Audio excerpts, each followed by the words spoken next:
Hello and welcome to lecture number 4 of Persecution and Anthropology of Witch Hunts.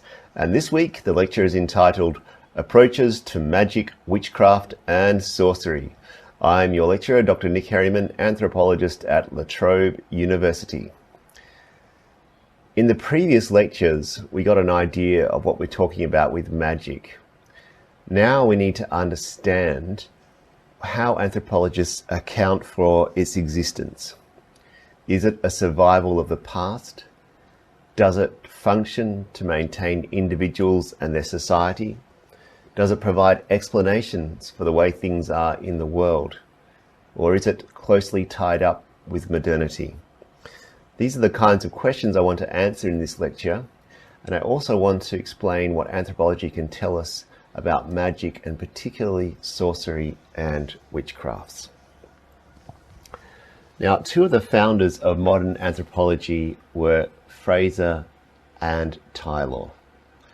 Fraser basically asked, what are the origins and evolution of magical beliefs? What are the origins of magic beliefs and how have they evolved? His answer is that magic beliefs correspond to a stage in the development of human thought. Specifically, they relate to the most primitive, savage, and barbarous human thought. This thought was superseded by religion and then by science. In other words, humankind has developed through a series of epochs. First we believed in magic, then religion, and then science. Magic, according to Fraser, is basically a mistaken belief that humans can control the world through imperceptible forces. When we realized that we do not have this power, this belief in magic was superseded by a belief in religion. And when we believed in religion, we were convinced that the power to control the world rested in God or in gods. This in turn was superseded by science, a more superior understanding of the world, and Fraser holds out the belief that science in turn will one day be superseded by a superior mode of thought. As Fraser explains it, there are elements of magic, religion, and science in all cultures. It is just that scientific thought predominates in Western cultures, and religion and magic predominate in non-Western cultures, which have not made this progression to scientific thought. Hence, even in the advanced West, magical beliefs still persist, but they tend to persist as what he calls survivals. Ancient beliefs and rituals whose origins or usefulness or function are now forgotten. So it's a survival. Something that used to be useful but no longer serves the purpose, a bit like an appendix in the modern human body as we understand it. Now, according to Fraser, people who believe in or use magic tend to see things acting in sympathy. Acting in sympathy. He calls this sympathetic magic. If you have a pendant cross hanging from your rear view mirror, it acts in sympathy with the cross that Christ was crucified on, and then in turn with Christ. If you have bottled water from some holy water, say the sacred spring at Lourdes or the sacred spring in Mecca, and place it in the glove compartment of your car, this water acts in sympathy with the water at Lourdes or the water in Mecca or Lourdes. By being in sympathy, these two objects in your car, the one hanging from your rearview mirror or the one in your glove compartment, they are magically connected with things thousands of miles away. Thus, sympathy underlies the way many people use or understand magic. Now, this sympathetic connection can take two forms. One is called imitative magic, imitative magic or homeopathic magic. It's the same thing, imitative or homeopathic. As in the example of the cross on your rear view mirror, imitative or homeopathic magic works on the following principle, that things which look alike are connected. A voodoo doll that bears my likeness will affect me. Or if I place an offering before a photograph of my ancestor will accept the offering. In other words, the photograph looks like my ancestor, so it acts in sympathy with my ancestor. The voodoo doll looks like me, so it acts in sympathy with me. The cross on your rear view mirror looks like the cross that Christ was crucified on, so it acts in sympathy with that. Because they look alike, the pendant cross is connected to the actual cross. The voodoo doll, is connected to the actual person, and the photograph is connected to the actual ancestor. So that's one form of sympathetic magic, which we call imitative or homeopathic. The other form of sympathetic magic is contagious magic. Contagious magic works on a different principle. Basically, things that were once in contact remain connected. The holy water in the bottle, in this way, remains connected with the water in France at Lourdes or in Mecca at the spring. In the same principle, by the same principle of contagion, if you mean me harm, you can take my hair or nail cuttings and use them to perform magic on me, perhaps by burning them. In summary, magic is often perceived to act on the basis of sympathy between two objects. Whether this sympathy is based on their similarity, that is imitative or homeopathic, or based on the two objects having been in contact.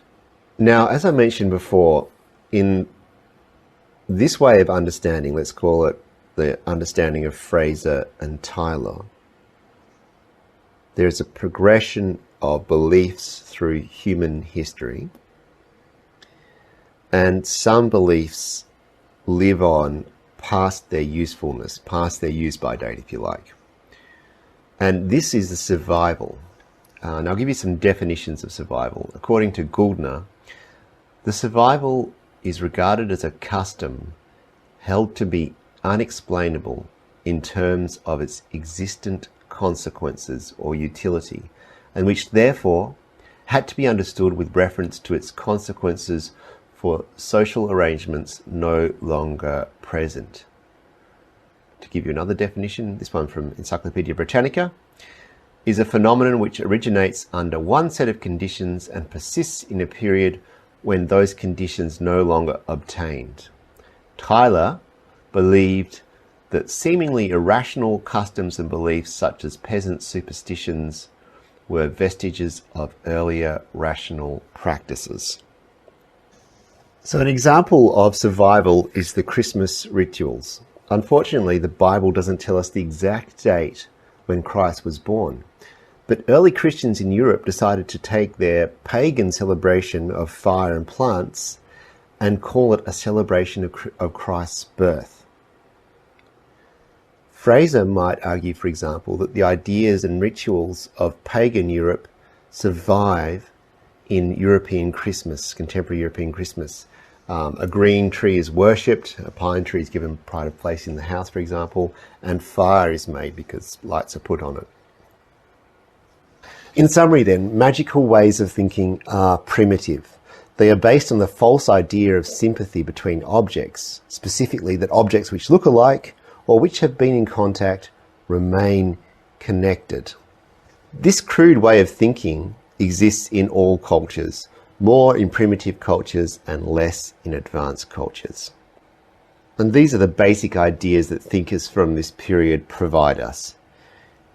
In accordance with the principle of relativism in current anthropology, however, the the idea that there are primitive and advanced cultures, that magic is clearly false, those ideas contemporary anthropologists, current anthropologists reject.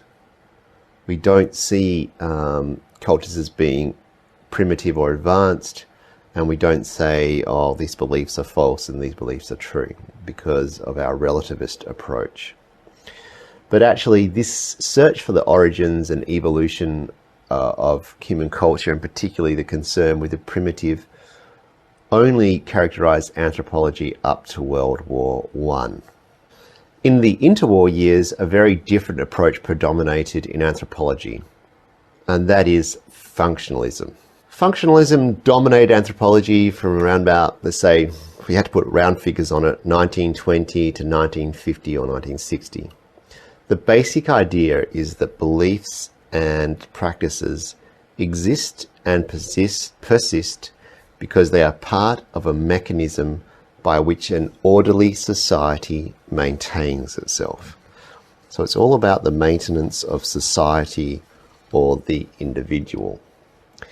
Any given belief or practice in a society probably functions to maintain the society. This seems obviously true. If most beliefs and practices operated to destroy a society, we would assume the society would become extinct. So when functionalists turn to phenomena such as magical beliefs and practices associated with magic, they asked a different kind of question. Instead of asking, what are the origins and evolution of magical beliefs, functionalists asked, how does magic help the individual or society to survive? Functionalists assumed that magic must do something in a society. Must do something in a society. So what is this something they thought that witchcraft or magic does? Every society is different. So the same phenomenon in one society may do something different in another society. So when they turned to magic, they said, well, this can be functional in a variety of ways. It can function differently in different societies. Mostly the explanations, though, boil down to magic providing some kind of social equilibrium. So they suggested that magic could be functional in many ways. One famous explanation of how it is functional is that it can provide confidence.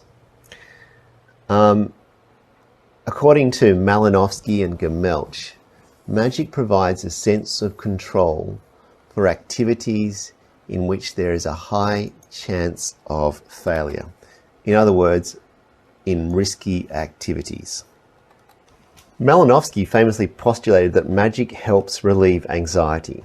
He observed that Trobriand Islanders, now the Trobriand Islands are islands off the northeast of Australia, where Malinowski famously did participant observation fieldwork, which you'll recall from the last lecture, where Malinowski did participant observation fieldwork, the first time really it was done.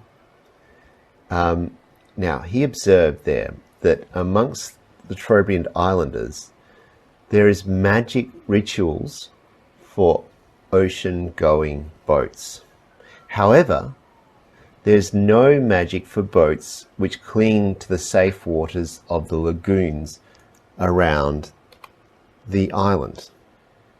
So for the boats that go between islands, travel across the seas with the currents and the swells and the winds, etc., there is magic.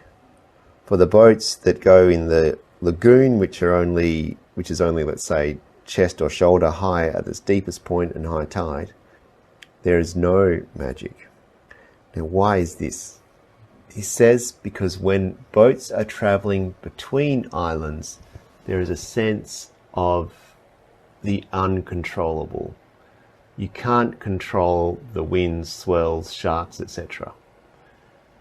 So when humans can't control things, they turn to magic. And this gives them a sense that they can control the uncontrollable. And that in turn provides confidence. And we all know that if you're confident, you're more likely to succeed. In other words, you're more likely to survive. In other words, magic functions to help maintain the individual and the society. So that's a functional explanation for white, if you like, magic. But what about witchcraft or sorcery, the kinds of things we're concerned with in this course? One proposed function for witchcraft is that fearing witchcraft might make us behave well. Now, instead of insulting or fighting with someone, if we are scared that the person might bewitch us, we will leave that person alone. In this way, Evans Pritchard argued that, quotes, notions of witchcraft preserve morality, kinship, and political authority among the Azandi. The Azandi is a famous group in around the Sudan in sort of central northern Africa. Okay, you need to know the names of these groups: the Trobe Islands, which are northwest of Australia, and the Azandi in north central Africa. Anthropologists have some classic kind of cases which we will look at. The Kwakiutl, these are Indians from northwest America, and also the Balinese, which we'll look at too. Okay, another quote from Evans Pritchard. Belief in witchcraft is a valuable corrective to uncharitable impulses. Since Azandi are sure that their neighbours may be witches and are therefore careful not to offend any of them without good cause. Okay, just imagine now that everybody around you might be a witch, including your parents, your siblings, your children, your neighbours. You might be more inclined to behave very politely to them if you think that if you annoy them, they might kill you with their witchcraft. So if everybody else has got a knife but you don't have one, if everybody's running around with a cleaver and you don't have one, you might be more polite than you normally are. Okay, so that's one function. It makes us behave well, and that keeps society running if we're all behaving well, according to the theory. Functional analyses also argue that witchcraft helps groups to break off relations or split up when this is necessary. Allegations of witchcraft can allow fission, that is splitting up, where it is necessary for demographic reasons.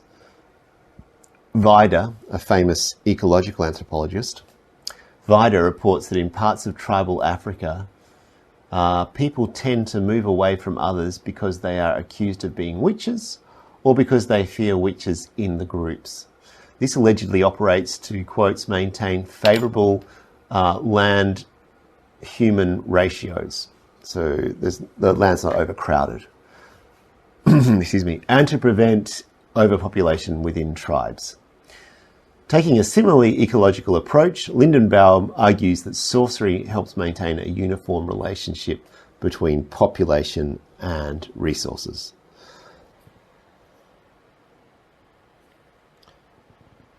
So sorcery and witchcraft function to maintain society by allowing people to break away from the group and by preventing overcrowding. Another functional explanation considered here is that magic and witchcraft help maintain society by redirecting physical conflict. In brief, instead of hitting someone, you bewitch them.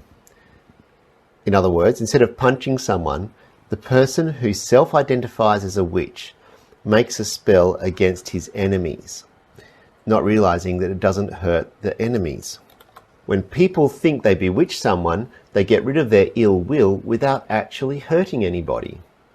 Black magic safely channels feelings of hostility.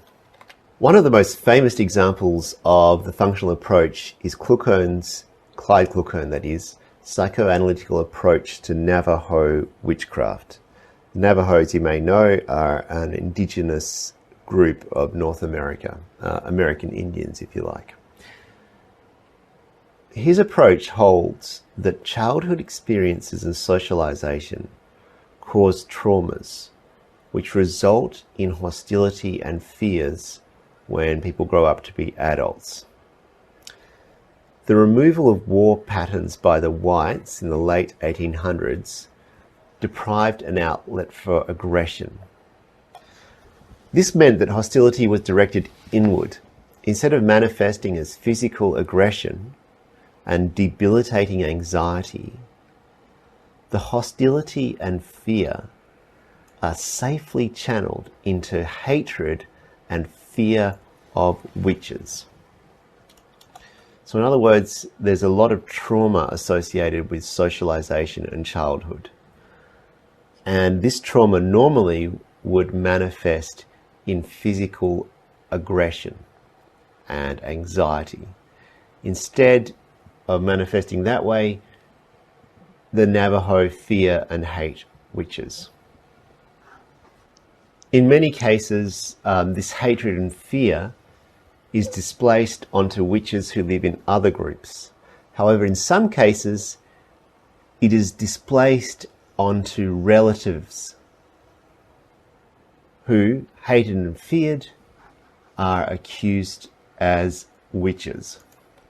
In other words, fear of witches among the Navajo functions to displace hostility and anxiety, which is caused by various experiences unique to Navajo life.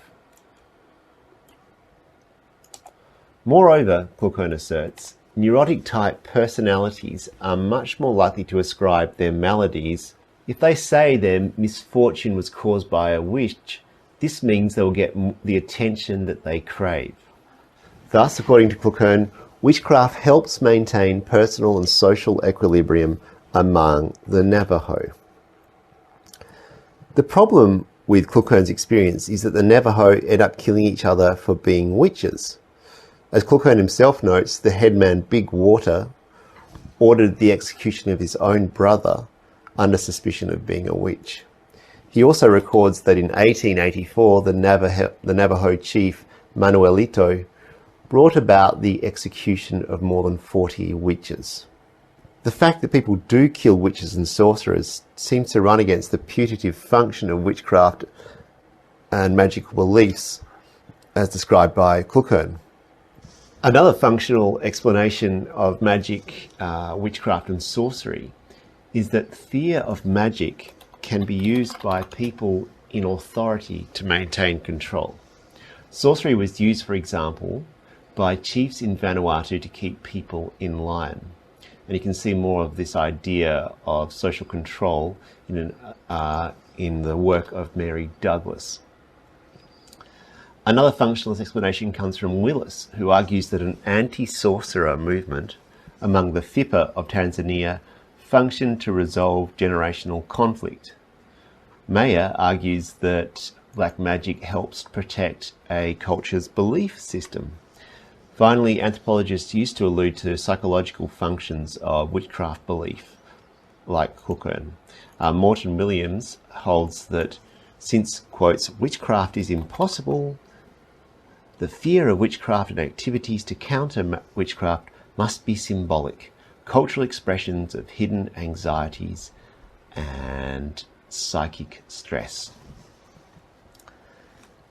Reading the literature on magic, witchcraft and sorcery, you will come across many other functional explanations. And if you want to develop expertise in anthropology, you have to be able to identify them when you see them.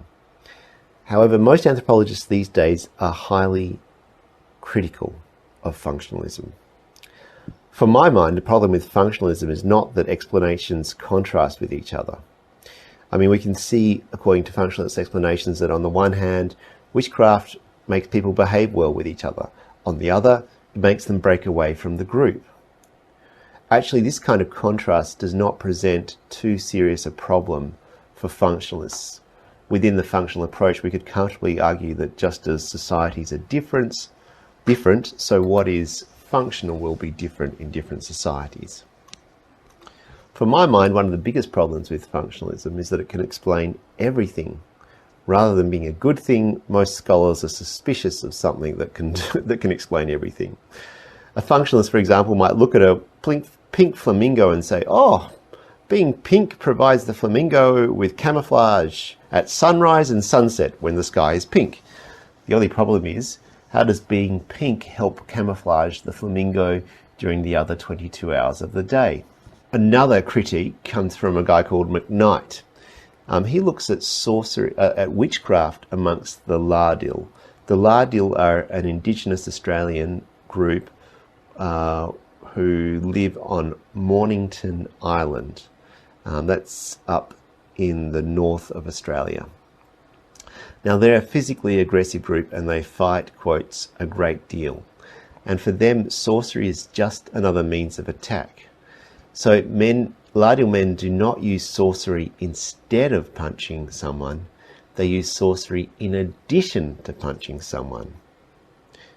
So this kind of undermines the functionalist idea that it safely redirects hostility.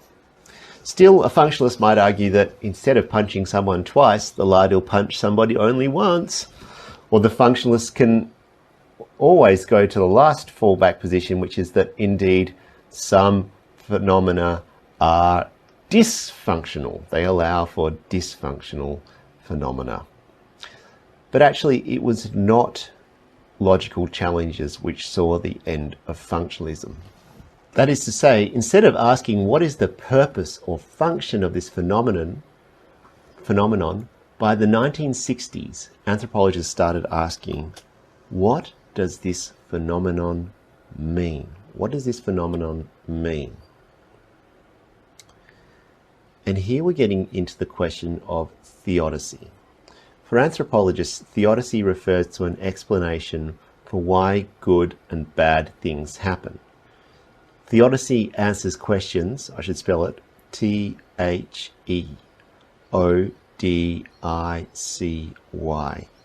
Theodicy. Theodicy answers questions like, why am I ugly? Why am I poor? Why do I have to get old? Why do I have to die? What is the meaning of life? Specifically, theodicy deals with the incompatibility of destiny and merit. That is to say, theodicy is concerned with the feeling that I don't get what I deserve. Why did Sarah get the job when I didn't? I'm better qualified than her. Why did John pass the exam when I failed? I'm smarter and I studied harder than him. In brief, theodicy refers to the part of a person or a culture's worldview that explains misfortune. Theodicies tend to be consistent with the scale of the worldview of a society. We could take a car accident as an example. Now, I remember being on holiday in Vanuatu and picking up the local newspaper, English edition, talking about a car accident that had just occurred and several people had died. Now, within my perspective, it was an accident or a coincidence that these people died and not me or not somebody else. An accident or coincidence. Now, many societies don't have a concept of accident or coincidence. In other words, it's impossible to translate accident or coincidence into this society. You might actually ask whether the existence of coincidences has ever been proved. I don't think we assume within the Western scientific rational worldview that coincidences exist, but what evidence do we have for their existence? Now, I've asked some of my philosopher friends and they've assured me that there is no evidence for the existence of coincidences. We assume they're there and it helps explain things in the world for us. So we could see the road accident as just an accident or a coincidence. Now, what I read there, one of the ministers, I think it was, explained the accident as a result of a spirit who had inhabited a tree that had been knocked down so that the road could be built through that area. And a minister, I mean a minister of government, not a minister of church. Another explanation came from an Australian expatriate who lived there and used to work I think as a crime reporter for the police, and he said, actually, for the police, for police forensics, there's no such thing as an accident. What there is factors such as moisture on the road, tyre quality, brake quality, van being overcrowded, these things. They work on the principle there's no such thing as an accident. So we've got different kinds of examples here. My naive view of accidents or coincidence.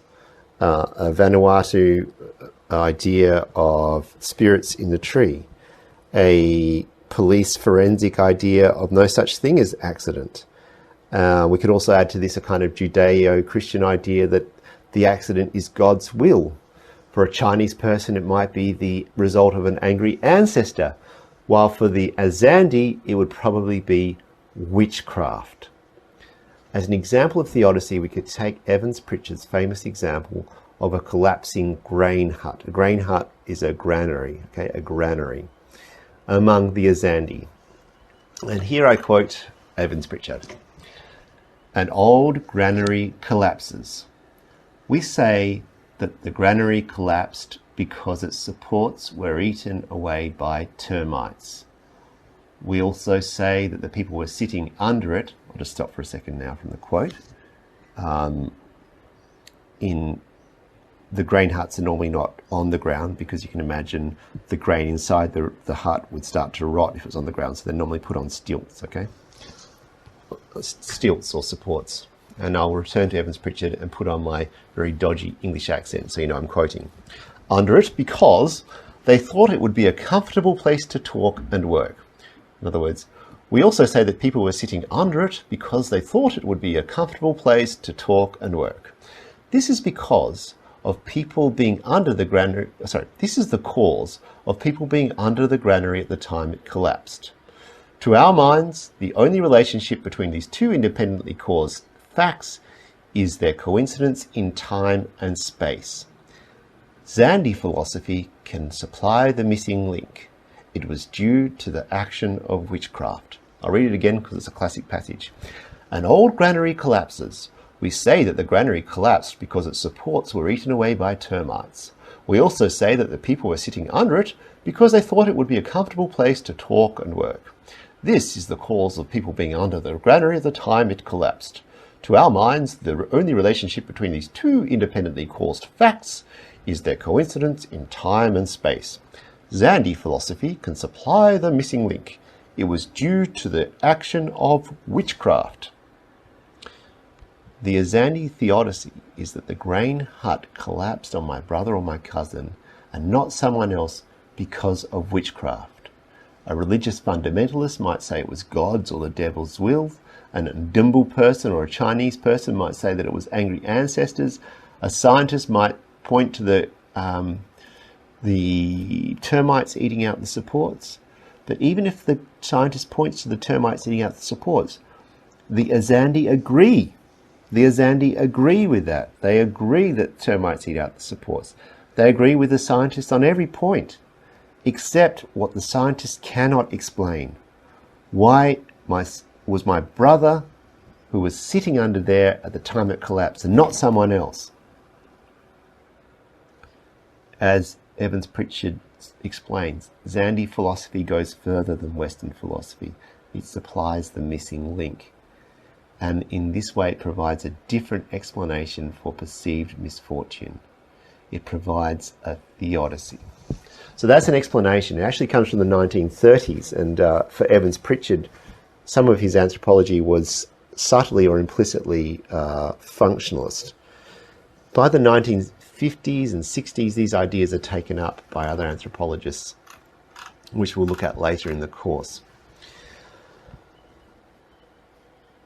Another way to analyse witchcraft and sorcery is in terms of social organisation, and this kind of idea predominates, let's say, from the 1950s and 60s. We're going to use in this course, I'm going to use this idea a lot in the course because I'm a big fan of it, even though it is somewhat old-fashioned. So I'm a bit like somebody who's into rockabilly music and not the contemporary music of the 2000s.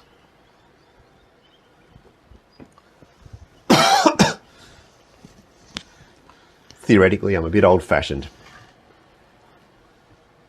The idea, according to Nadel and Mayer and others, is that patterns of accusation usually occur along weak spots in a social organization. A weak spot is a relationship between people who should get on with each other but don't. An example of this is among the Lardil of Mornington Island. Classificatory brothers, so a classificatory brother, give you a bit of kinship terminology because you're going to need to know some of this. If you call somebody like who's not genetically related to your mother or your father an uncle. So for example, some of my close friends have children. They encourage their children to call me Uncle Nick. Now I'm a different kind of uncle, and that kind of uncle we call a classificatory uncle. Now sometimes people in a group or in a gang might call each other brother. Hey brother, how's it going? They might not be related to each other in terms of genetic material or in terms of having the same mother. They're called classificatory brothers. So there's a form of classificatory brother amongst the Lardil. Now they should get along well with each other, but actually they compete for the same women because according to the kinship rules there, they can marry only a certain group of women amongst a certain group of women. So they're going to be competing for very few women, and they actually cast sorcery spells on each other. For this reason, Marwick suggests seeing sorcery allegations as a kind of strain gauge in society. It will occur between people with whom there is significant social tension. One example from Western societies might be the mother-in-law relationship. Actually, this is more common than just Western societies, but we're supposed to get along well with our mother-in-law. At the wedding, the mother-in-law might get up and talk about one big family now, and sometimes people who are married call their wife's mother mum. Well, not so much anymore, but I think that used to be the case in my society, Australian Anglo society. Anyway, if we believed in witchcraft, we might expect witchcraft to occur between mothers-in-law and sons-in-law, because this is a relationship where people should get along well with each other, but actually don't, owing to various causes. So there's a strain gauge. Okay, but we're going to look at this in more detail later in the course. Now, another kind of explanation for magic, which we'll also look at later, is called structuralism. Now, structuralism dominates in anthropology from about 1960 to 1980. According to Levi-Strauss's structural analysis, magic is effective when we believe in it. But why do we believe in magic? In the case of black magic, let's say voodoo death, the bone being pointed at somebody, the sorcerer, the victim, and the community must be convinced of the reality of magic. Then, according to Levi-Strauss, the patient will have a psychosomatic response causing death. There's a structured relationship then between sorcerer, victim, and community, and you can't understand it without the three elements. If one of those elements is not convinced in the magic, then it will cease to be effective according to Levi-Strauss. And it's the same with curing or shamanism.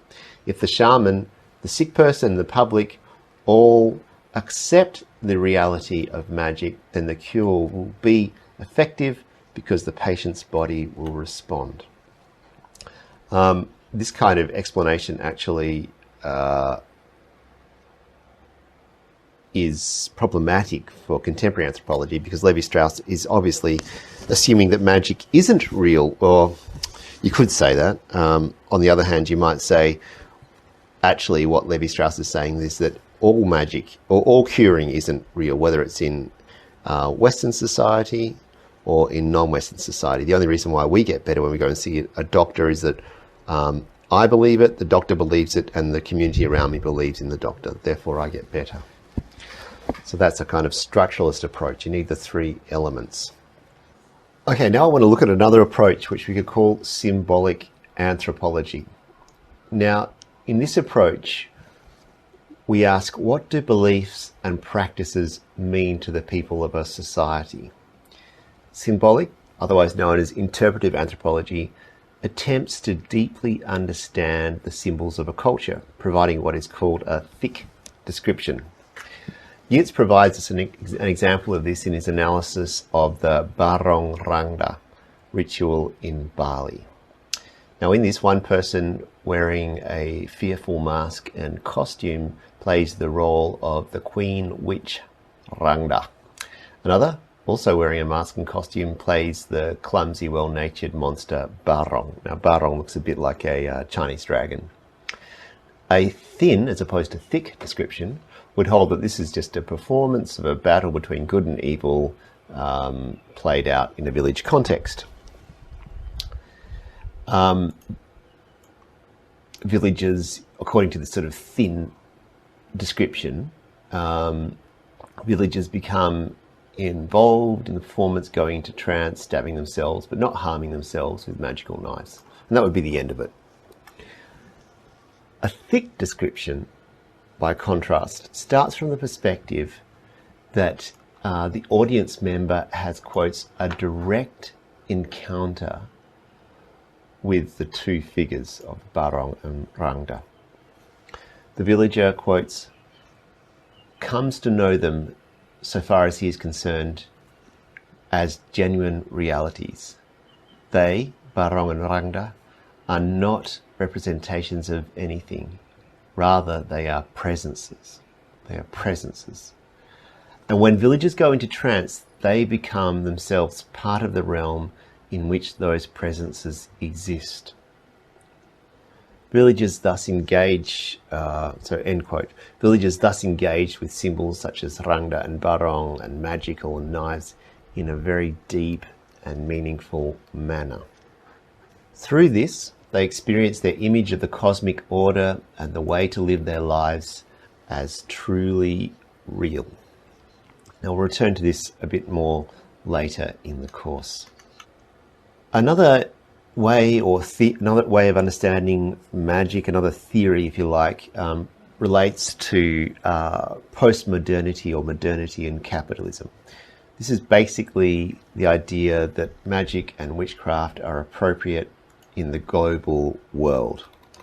This is that magic provides a way of understanding the changes brought about by globalization, capitalism, and the state. But we'll look at this in more detail next week. Okay, so what's the main point today? Basically, anthropologists have come up with different explanations for magic, witchcraft, and sorcery. This is not because they were asking the same question and getting different answers. Rather, it is because they were asking different questions to start with. Now, in studying the anthropological and other texts we're going to look at in this unit, it's important to identify the theoretical underpinnings of the texts and their limitations. Through this lecture, I hope you've made the first steps in that direction, namely developing an awareness of different theories. I look forward to your company in the next lecture, which will look in more detail at the modernity